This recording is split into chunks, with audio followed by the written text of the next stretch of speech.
Պարոն Մինասյան, եթե ընտանիքում չկա կարգ, եթե դպրոցում չկա պահանջ, եթե բանակում չկա կարգապահություն, կարող է այդ հասարակությունը ունենալ ուժեղ պետություն, որտեղից է սկսվել սխալը։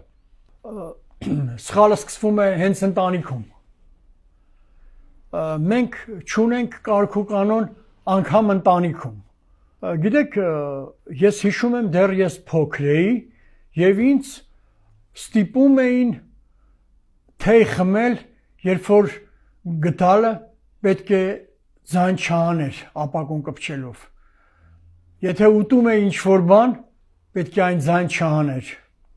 Եթե ուտում էինք, ուրեմն պիտի լռեինք։ Հետևաբար ասել, որ կարգ ու կանոնը կարևորագույնը չէ, այդպես չէ։ Չունեցար կարգ ու կանոն, չես ունենալու բանակ, որտեվ բանակը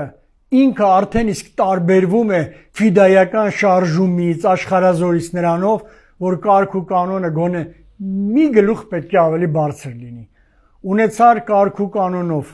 բանակ, ուրեմն կունենաս հզոր